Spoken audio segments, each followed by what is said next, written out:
one of the things about, so let's take a look at the browns and the kelp. So brown seaweed, and here's another one, look at that, attached to a rock. This is rockweed, and, oh, sorry, this is Alaria, the one I showed you with the center stike, okay? Highly prized for food, absolutely fabulous to eat. I have made spaghetti with it, I have made pizza with it, I have made lasagna with it. The stike is wonderful to eat fresh, so is the Alaria, the fronds itself. It comes down here, it comes down fairly easy, you know.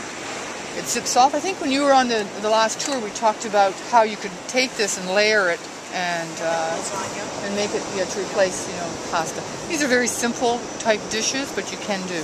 You can roll them up, you know, and julienne it.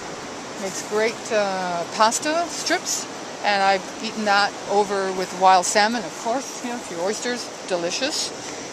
When you heat it in water, it doesn't need cooking very long. And it goes bright green. That's when I know it's done, and I start to serve it. I love it with Tabasco sauce. Great with pastas.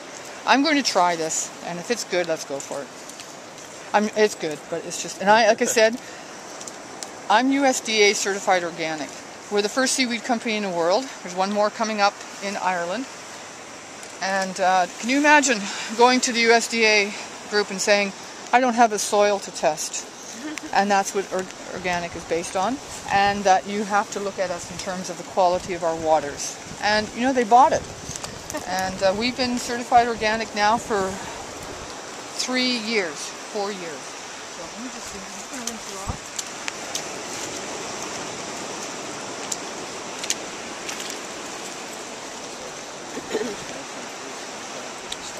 It's a little tough. Stronger, it's a bit more fibrous than what it would be. Of course it's a bit salty because I just took it out of the ocean. Would you guys like to try some? It goes great with coffee. But if you can have that, so. But take a piece and... How important is the time to breakfast? Carry the weight. Okay, so. Yeah, you have to go faster. I have to go faster. Wow. Okay. So. We got a late start because we couldn't find each other because we were next to each other. We were standing beside each other. Okay, here, see, look at this. Look at this stuff. This is that glutamate that you were talking about, part of it coming off. I love working with this stuff. It's nice, it's clear, it's clean, but that gives you that fullness in the mouth. I have found working with chefs, Caucasian chefs kind of go, oh, what is that? Anybody out of Asia goes, wow, what is that? So it's quite different. This is sugar kelp, and you can, Laminaria saccharinum, and you can tell by the beautiful bumps coming down. A very beautiful seaweed, thick and like leather. I've always said that seaweed is more like fabric than it is like, you know, plant material. And I'm going to pass it this way to Carrie. It's different type. The Japanese chef would have, kombu is a laminaria. Kombu is a Japanese name, but the scientific name, the proper is laminaria. And it's broad like that. I had a piece of it. And it's, sorry, I don't have it here. I think we'll find one on the way out. It's big like that and broad, no bumps in it. And the same, texturally is the same. It has that fullness in the mouth, and highly prized in Asia. And yes, they basically dry it and go from there. And there you can see all the fronds, and you can see the stikes, and you can see the structure, you know, of the seaweed. What I suspect for a fertilizer, you know, and most of the research on the benefits of seaweed originates in the agricultural industry, and it's really solid. It's like 40 years plus, you know, stronger roots, more lush, less diseases, bigger fruits. It just goes on and on and on because of trace mineral elements. People ask me here on the West Coast, you know, what do you do? Do you wash it? You know, and I know God's like, don't do that. Just put it straight on your garden. We do have a lot of rain here. A lot of our soils in the West, you know, depleted. So just let it go. It's the organic farmer's delight. So again, very different type of seaweed, and I love work. I work with this fantastic material, and if I said it would take wrinkles off the skin, I could make $1 million a minute. But it is exceptionally healthy for you. And sorry, the philosophy of our company is that what's good for you internally is good for you externally. Most things are. That's what food is so important. Good food. If you watch closely, it's like... It's moving, yeah. Well, this is where I use my garden analogy. It has its own set of bugs. And this area that we're about to get tossed out of is the tide is coming in. Full of bugs and birds. And all that.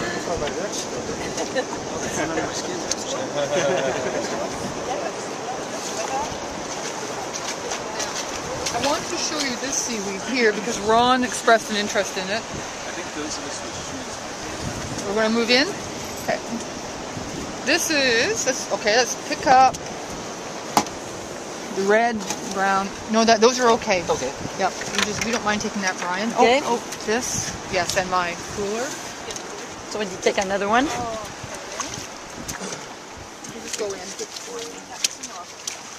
Oh, good for you. Bring that. That's a deep water We are seaweed. moving a little away. The tide is coming in. Yes. And you can see big storm here. These things take a lot to kick in like this.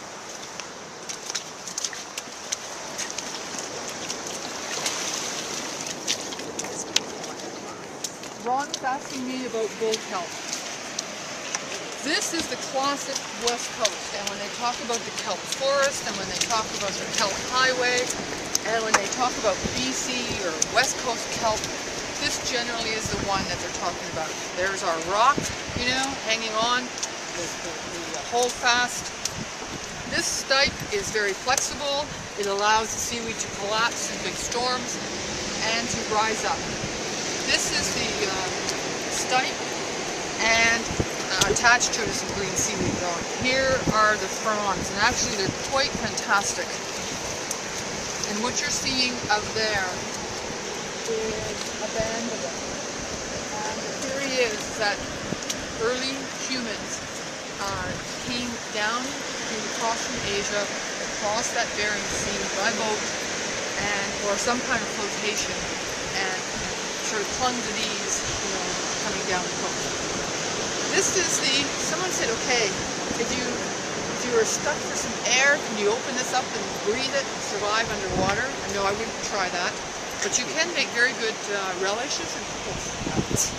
I thought you were going to say you can make good trumpets with it.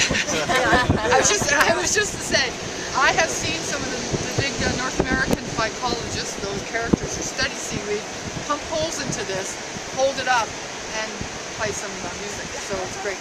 Kids love to make a nice skipping rope with this, and tie your boats to it. You can eat it. We do work with this seaweed for our bath products because it has a really nice balance of sodium chloride and calcium and magnesium and potassium. And those kind of ingredients together are nice relaxants and help people to sleep. I have a diehard group of insomniacs that buy my products because of that, for their baths. But this is, so the historically really important First Nations would use this. They would break this off. It can get quite big. They dried it and used it for the ooligan oils and vessels for that purpose. They can make ropes, types of ropes with it to do offshore work, fishing.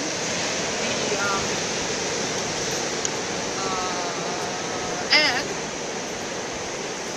it's the fastest growing plant on the planet, land and ocean. Okay, this seaweed is about 10 months old. Okay, and it can reach an impressive 30 meters in the space of 11 months. So it starts off as a spore. Oh, let's see if we can get you a sex education here. Look, here we go. Here you can see some of the spore patches that form. The reproductive cycle involvement on this particular seaweed is right here. Other seaweeds are more on the bottom, you know, with the other types of varieties. But for this one here, and when you hold it up to the light, you see it better from here. You see the different patches forming. And these are this is the spore. I have a little class with the local high school, and the teachers were getting smart about it. They called it Sex on the Shore. And the students would line up and talk about reproductive cycle of seaweeds. So we had lots of fun with them. So how long does this guy live? About 11 months. So here, just see the density of it and the weight of it. It's really heavy. Don't mind getting your hands. Your hands never get dirty. No. They get Softer and softer. softer, cleaner, and actually healthier. And so it starts to grow December. There are some of these that will overwinter, but they finish off. These will all disintegrate on them and come in. Sometimes this may overwinter and give us a second year. Not very often. It will collapse through the winter. So to fertilize with it fresh, do you lay it out and let some of the salts leach out? I would just do that. So just overwinter, let the rains come and... Yeah, because it will, you know, our soil in the Pacific Northwest have had a lot of moisture on them, and a lot of the nutrients are just driven down. And this is really good at replacing put them. it on soil right out of the sea and let it all leach in, or I would let some of the salts wash out? I would wait until about October. That's the best time. It breaks down really, really quick. You just take your pitchfork, you know, and shovel it into your bags, into your trucks, and then go. Before that, the quality is too good to put it on the garden. Eat it instead. Yeah. That's really as a compostable, compost type material. In October, I want to harvest it off the shore. Let's wash it. You can. Here you can. I don't know. Yeah, the storms were too much. You really, you know, don't turn your back, you know, on the ocean anytime.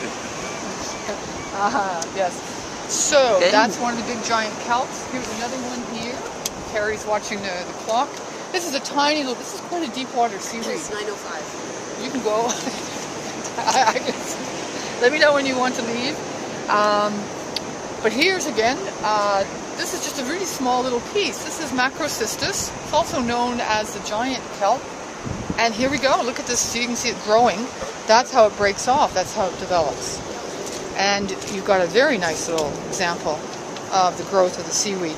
And little bulbs along, the little flotation, splitting, and it will make its own fronds. It's like a big clothesline. And we harvest the seaweed, we make teas with this, and we also use this right in our products, and we'll use it for feet, seaweed feet, you know, retreats, down the spine, we put it up under the eyes. Oh, we have lots of fun with this seaweed here. I want to show you a few very interesting seaweeds, and then we'll head back in.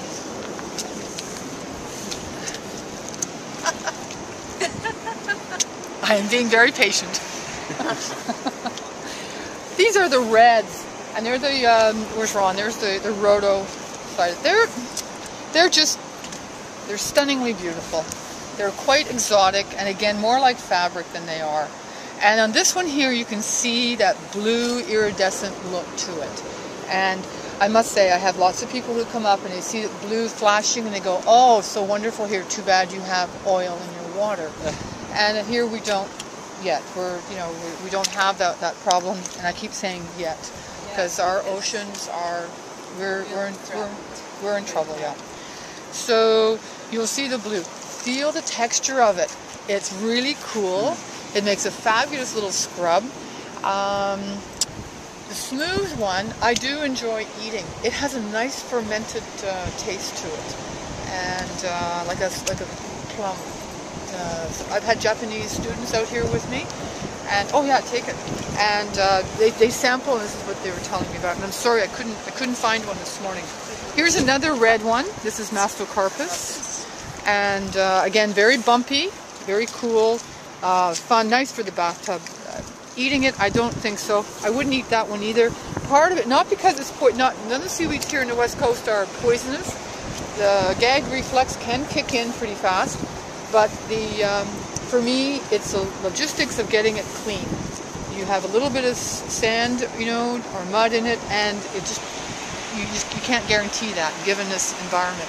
So I prefer and chefs prefer working with smooth, you know, prawns and that. So here we have another red, and Crispus corondus, I believe. I'm sorry, this one has just escaped me as to what it is. But again, a really kind of cool seaweed, nice. And what do we got? Oh, the rockweed, one of Frederica's favorites. What do we got on here? Frederica's been known to walk through the dining room wearing these. They make fabulous earrings, you know, over her ear. Take a look at some of the old videos of the Sooke Harbour house. There she is, draped with seaweed, walking through. This is the one of the seaweeds, but of course that part of the season is over. They have these puffs. This is how they reproduce. They have the male and female sort of on the same stipes. And inside these puffs are fantastic clear gel. And wonderful for your skin. Wonderful for your skin. People just go gaga for this. And we make down the coast. The little kids know about those as poppers for burns or cuts. Yes. The children, even 3-year-olds, will know if you get a burn or a cut, you go down to the beach and you get that. That's right. Sort of like aloe vera. Yeah, it's very similar. Aloe vera type gel. Yep, exactly. And excellent, good research coming out on burn victims now with the use of these gelatinous materials coming off the seaweed. Last one. Oh my God, we haven't even got to the greens. Here's some greens here. Take a look. Again, just like sea lettuce. I know. Oh, look at that.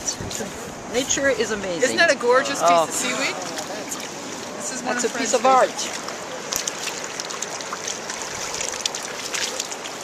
There we go. And you can see how big it is, but that's what's left over. Yeah. Yeah. Yeah. And it looks, feels, acts like wax paper. Oh, yes. Right now. What? On this piece here, how it's turned color.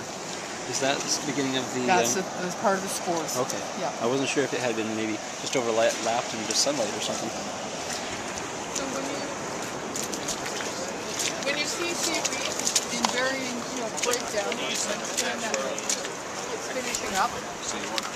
Again, this is a really unique seaweed. This is Costeria costata. I love the name of this seaweed. Oh, it makes it's an artist. Costeria costata. Yes. Artists really enjoy working with that. Food-wise, it tastes like wax paper, and it's like a horseshoe crab shell. Yes, it gets as big as me. And if you take a look at the Sooke Harbour House Facebook page, they have hooked up an old interview with me and Lou Drool and Bryony Penn. Bryony Penn is actually naked, and she's hiding behind a Costeria costata. Bryony's as tall as me, and it comes out. Yes, and then she gets into a bathtub, and she just lays underneath it. It's a classic shot. All right, here is a delicious seaweed, and it can be used. I mean, look at the color. You know, again, you know, all that nice chlorophyll in there, high quality chlorophyll. And if you feel this now, you'll see that at this time of year, it feels like wax paper. But for the most part, beautiful sauces, great pestos, really nice dishes that can be made with it. Easy to work with, easy to introduce people to. They see this and immediately you just want to kind of like, you know, go for it. But take a feel. But you can feel it now. To me, I feel that and I go up. Sorry, what's the name of that green one? This is sea lettuce, Ulva lactuca, out here, and now one of the seaweeds that is over, totally over, that you can't see, and might see a few pieces on the rocks will go in, is Porphyra. And Porphyra is a fantastic red seaweed, super smooth, delicious, high quality protein, highly prized by our First Nations. Still harvested, dried on roofs, highly prized by the Japanese. It is the sushi seaweed, Norweed. Okay, BC coastline has a dozen different species, maybe a bit more, and it can grow on other seaweeds. It can grow on rocks, and it's usually sitting out here on the rocks. And I notice it's gone it deteriorates really quickly around that September 21st. That becomes noisy. Yes, people will, the Japanese will, they don't harvest wild anymore. Well, no, sorry. For the bulk of it, it's the first seaweed that was grown at farm. Okay? And I don't do it wild harvest. I think we're almost finished our seaweed tour, and we're going to go back to Sooke Harbour House and enjoy a nice breakfast. So,